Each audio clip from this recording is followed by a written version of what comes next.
before we do that, I actually want to mention some stats that I recently read about direct mail. This is from the 2010 Direct Mail Association Statistical Fact Book. So there's a little bit of science as well to this whole going analog stuff. And there's a few key points that I pulled out that I thought is worth mentioning to you guys, just to sort of reinforce how powerful this stuff is actually becoming. Firstly, the actual Direct Marketing and Direct Mail Association expected there was an increase of $1 billion to be spent on direct mail in 2010. That's a huge increase. So obviously there's some value here if a lot of businesses are still investing that much money into direct marketing and things like that. One of the surprising stats was that based on their study, 79% of households either read or skim their junk mail advertising that's sent to their home. Now obviously what we're talking about here in Going Analog is not to do junk mail. It's about sending personalized mailing and using a list for that. Whereas typically junk mail is sort of like, the catalogs and the brochures and things you just get stuffed in your mailbox.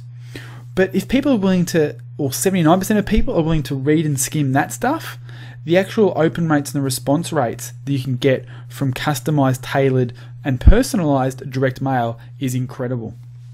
Another interesting stat was that 73% of consumers prefer mail for receiving new product announcements or offers from companies as compared to 18% for email. That's the stat that actually blew my mind. 73% of people would prefer to get announcements about products and services through the mail as opposed to their email. That's just incredible. So think about that for your marketplace, even for your current customers. If they are like the average person out there, they would prefer to get you to mail information to them rather than actually post it via or send it out via email. So that's a very interesting stat to keep in mind as you actually are growing, continuing to build your business.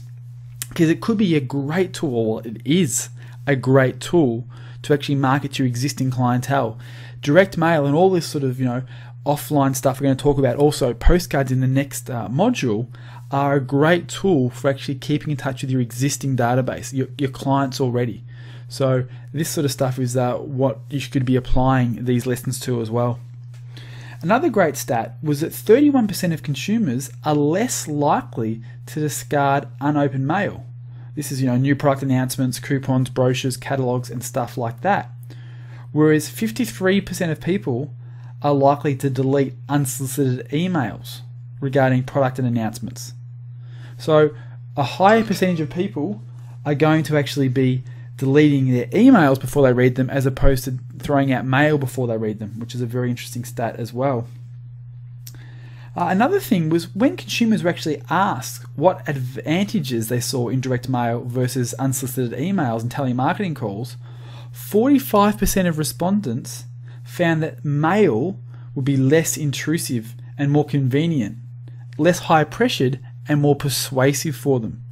So these are the consumers themselves actually saying that they are going to be persuaded more by direct mail than by email marketing, which is very, very interesting. And something else which is a very good stat to know is that although the spend's increasing, the actual household receives on average 24.7 mail pieces per week, which is down from 26.2% a few years ago. So it's about a 5% decrease in actual mail they're receiving, which means there's going to be less competition.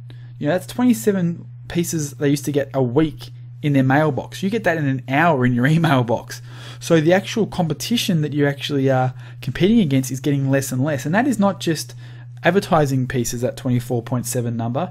It's actually all mail. So that includes bills and birthday cards and things like that. So as I've been saying through this whole course and particularly this session, the competition for direct mail is very, very small.